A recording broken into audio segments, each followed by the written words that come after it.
Sunnah, protectors of the Sunnah. Sunnah followers, protectors of the Sunnah.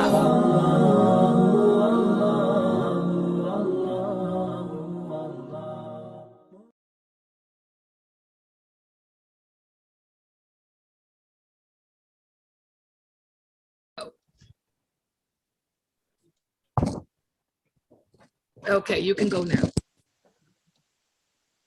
Okay. Bismillahir Rahmanir Rahim. Alhamdulillahi Rabbil Alameen. Wassalatu wassalam ala ashraf al-mursaleen Nabiyyina Muhammad wa ala alihi wa sahbihi ajma'in. Okay. So today we're going to continue with purification. Today we're going to look at al-ghusl, and al-ghusl, it means taking a complete bath. So the difference between the ghusl, so there's two types of purification. There's purification of the minor hadath, which is done by making wudu, and then there is the purification of the major hadath, which is done by doing al-ghusl. So first we're going to look at the definition of al-ghusl, the definition of the linguistic definition versus the Sharia definition. So let me share my screen here.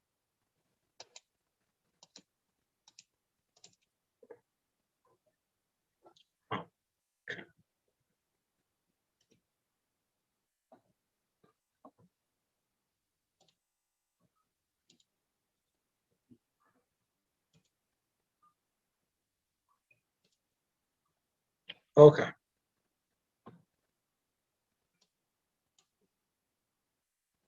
All right. So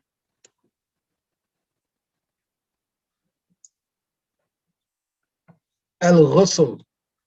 So al-ghusl lughatan, it means silan al-ma ala al-badan ma dalk. In English, that means, so this is the linguistic definition here, pouring water over the body and rubbing the skin with it. Okay. Now, the definition, the Shar'an definition, is almost the same, but it means to use water, to use pure water on the complete body with the intention of raising the hadath. So it means to wash the body, whole body. So we'll say the whole body. Okay, with pure water, with the intention of raising the major hadith. And we'll discuss what the major hadith is next. So this is the Sharia definition, okay? To wash the whole body with water, pure water, with the intention of raising the state of major hadith. So the only way the ghusl can be done is if you're in a state of major hadith. Otherwise, it's not a ghusl shar'an. It's still a ghusl with the linguistic meaning, but not the Sharia meaning. Okay, so next we're going to look at Mujibat al-ghusl. What makes the ghusl mandatory? Okay. So what makes ghusl mandatory? And there's four things. Okay. And just to simplify it so that you should never forget this. There's only really we can combine these into three things. That these three things will make the ghusl mandatory. Okay, so um, any sexual contact with between spouses that would having a sexual relation with your spouse will require a ghusl. So uh,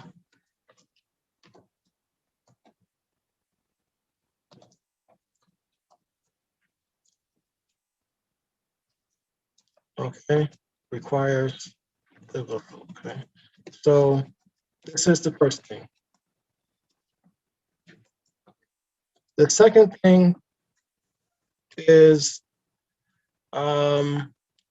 the menses for the women, or nifas, or nifas. And nifas, it is, I got that wrong. Okay, after you give birth. Uh, look that for the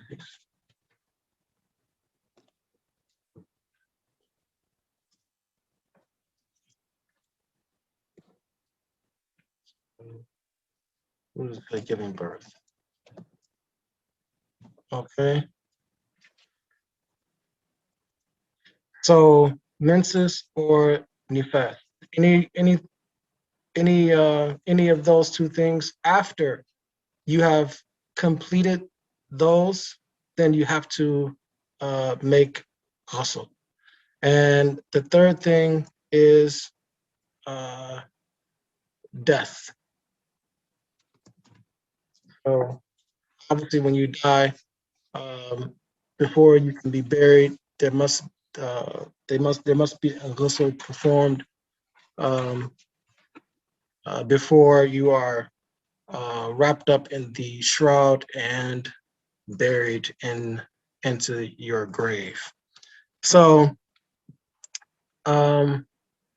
just to go over some of the proofs for this, and just to further define what this terminology is. Okay, so the nifas is the blood that comes out um, when you start to have contractions up until you give birth, and uh, until around 40 days after giving birth.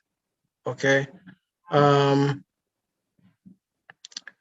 and there's hadith, for example, the Prophet ﷺ, he said, um,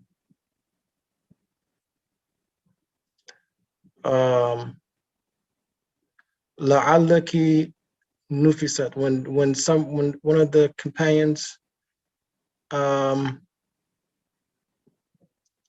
asked about the the the blood that comes out from after giving birth.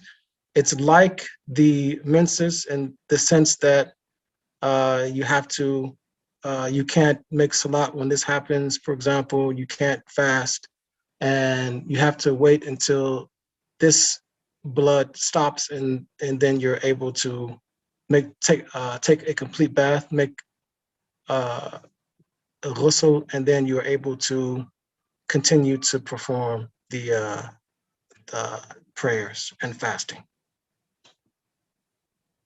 And this is something that all the scholars have unanimously agreed that you have to take a ghusl after the nifas, just like the menses. So in that sense, they're the same as far as the hukum of um, what you can't do, and that you have to make the ghusl before you are able to continue to perform those particular types of worship.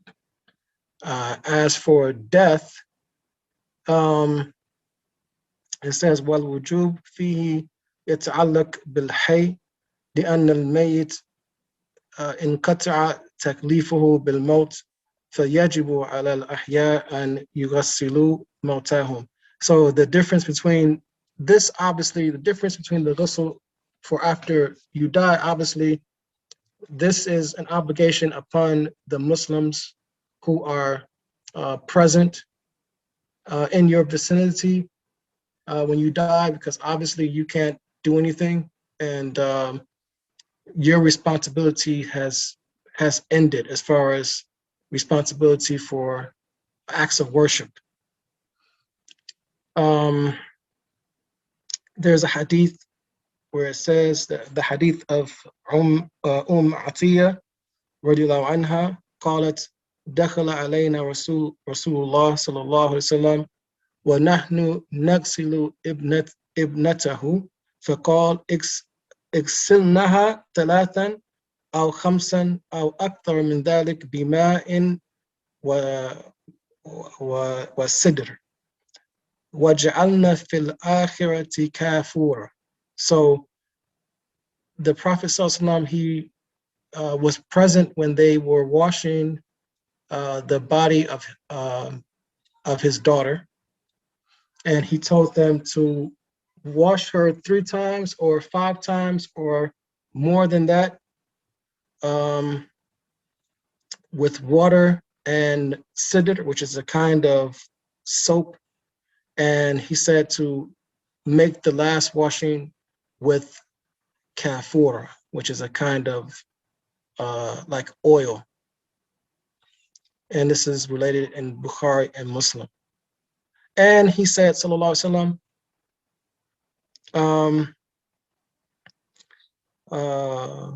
في من وقصته ناقته بعرفة اغسلوه بماء وسدر. So someone died when they were at Arafah, and he said, wash him with water and sidr, which is a kind of soap.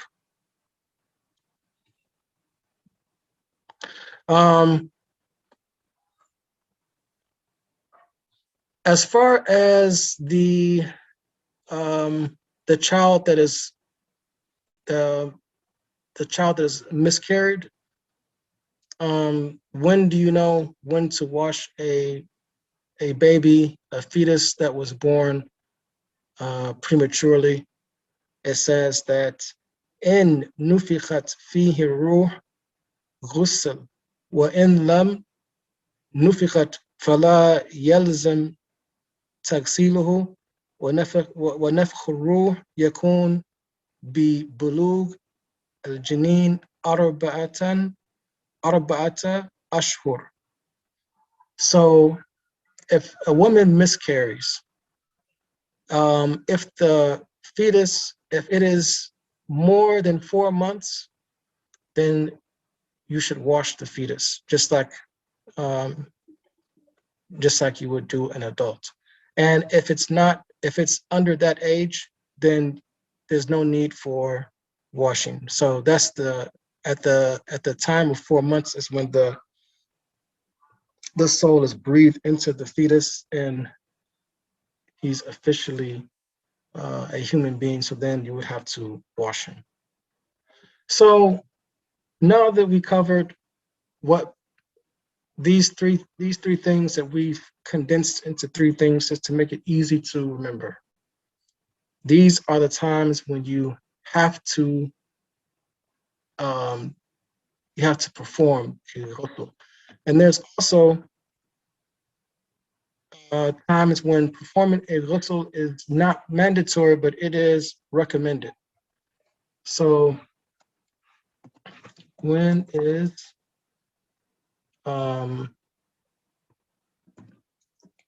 taking a ghusl recommended? Okay. Number one,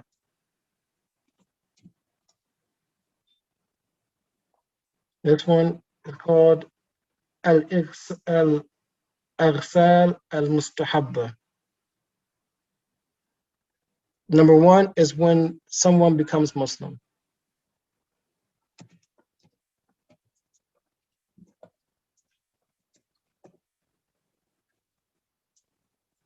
And Dalil is hadith of Qais ibn Asim, that he became Muslim. So the Prophet ﷺ, he ordered that he take a ghusl with water and sidr, and this is related by, or this was collected by Imam Ahmed and at-Tirmidhi, and it is a good hadith. Also, the hadith of Abi Hurairah radiallahu anhu, and Thumamata ibn Uthal radiallahu anhu, لما أسلم أمره النبي صلى الله عليه وسلم أن يغتسل فاغتسل وصلى ركعتين أخرجه أحمد وابن Hibban. So there was also a companion by the name of Thumama, and when he became Muslim, the Prophet ﷺ ordered that he take a ghusl, and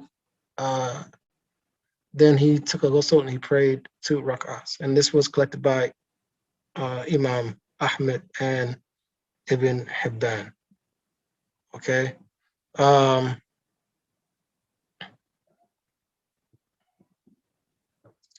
Also, after you wash the body of a Muslim who passed away, you should also, it's recommended to take a ghusl. So after washing the dead.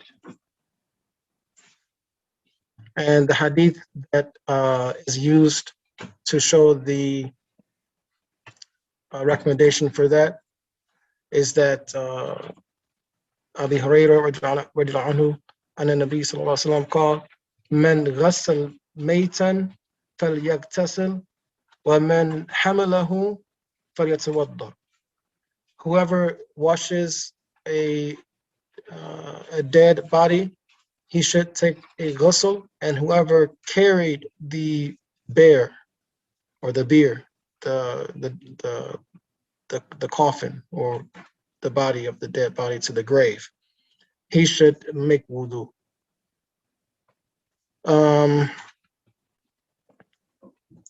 And that was collected by Imam Ahmed and at-Tirmidhi.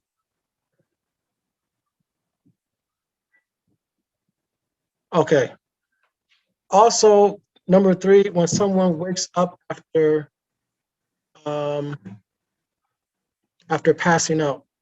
So if you pass out or you go into a coma or something like this, you should also take a ghusl. So after, come on.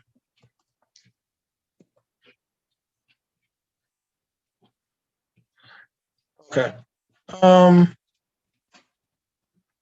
Number 4, if for some reason, may Allah keep us safe, but if you go crazy and go insane, then when you come back to your senses, you should also take a ghusl. These are all recommended things. This is not obligatory, just recommended. So after recovering, to say recovering from insanity. This is by way of qiyas. There's no direct hadith that talks about someone who became insane and then he got well, that he should take a ghusl.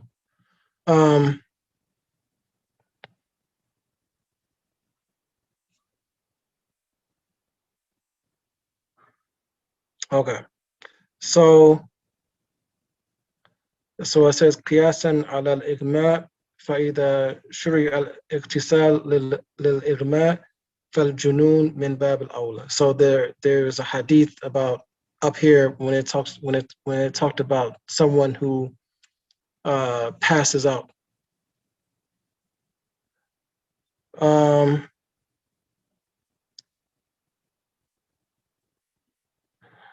they use that to make qiyas on someone who is insane, and then he recovers from that.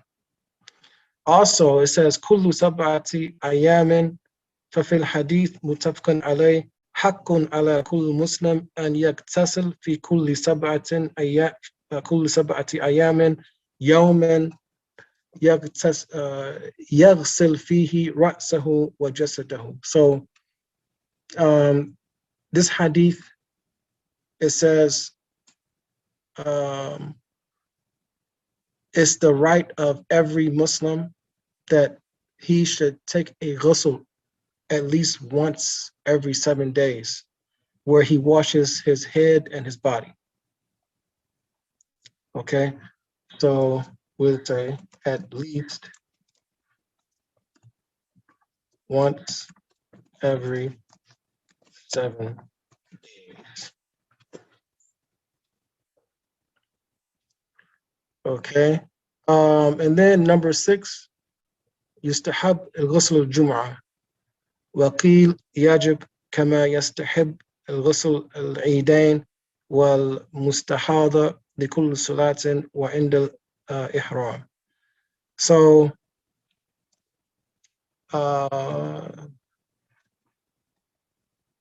say before going to Salat al-Jumu'ah.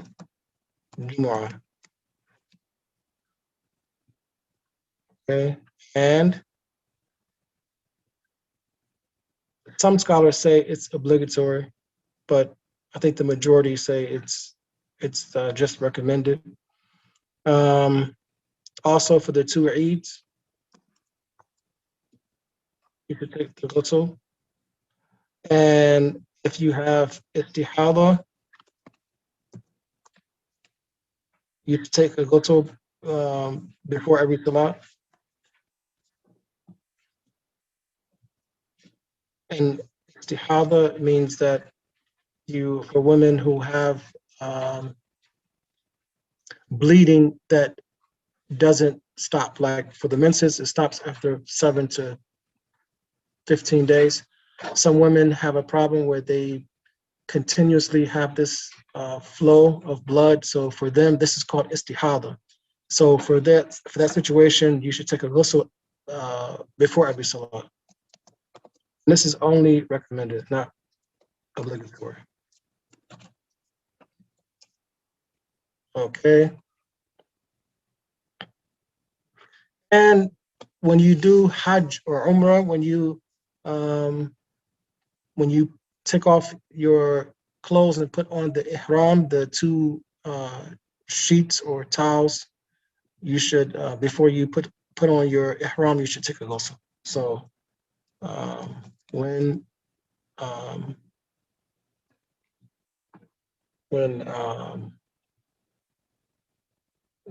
going into ihram for Hajj or Umrah. Okay. Now,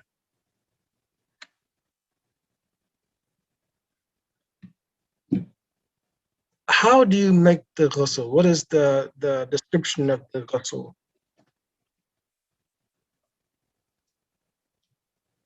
Now that we know when to do it, now let's see how it's done. Okay. So we'll say how to perform ghusl. Okay.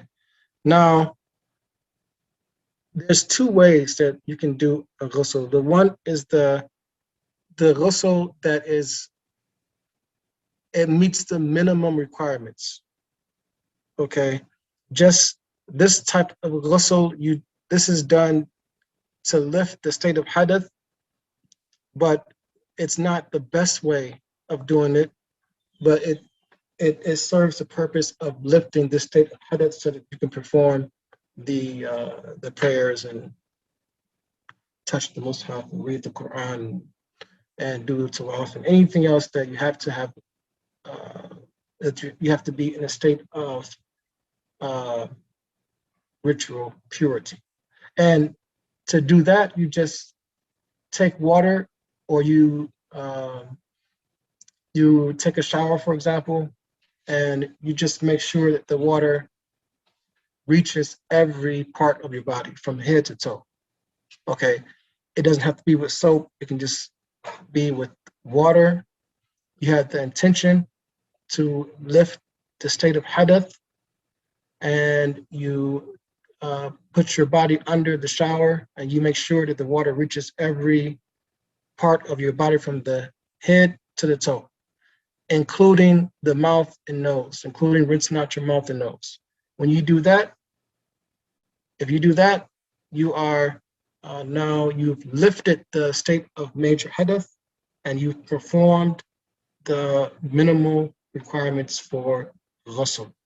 Now, what you see on the left of your screen, this is the sunnah, the way that the Prophet ﷺ used to do the ghusl. Okay, so number one is niyyah, intention, and saying Bismillah. Number two, wash your hands 3 times.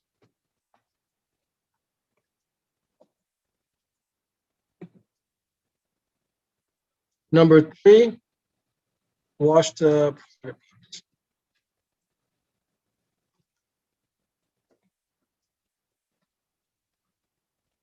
Number four, make wudu.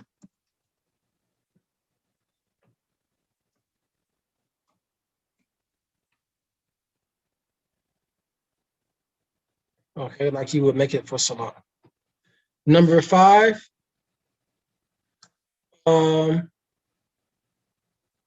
wash your hair.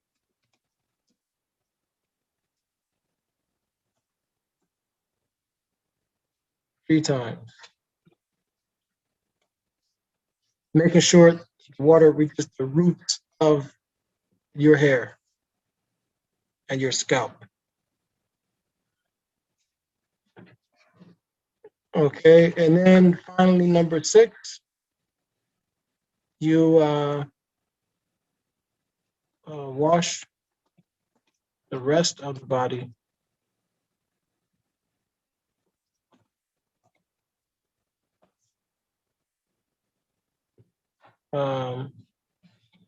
right side first, then left.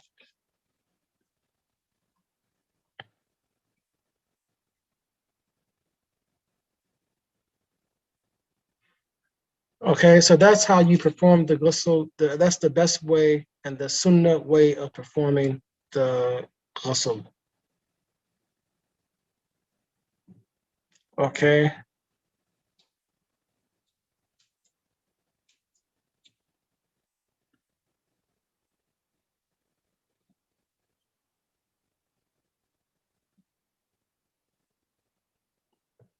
Okay.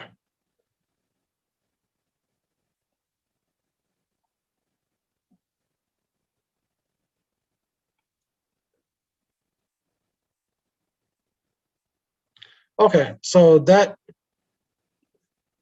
completes the chapter on al-ghusl. Next time we will look at how to do at-tayammum. At-tayammum.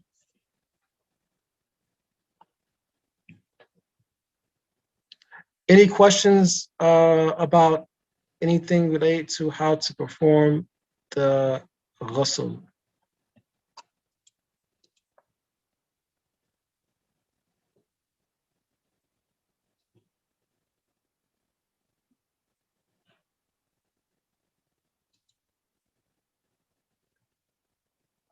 Assalamu alaikum. Can you hear me?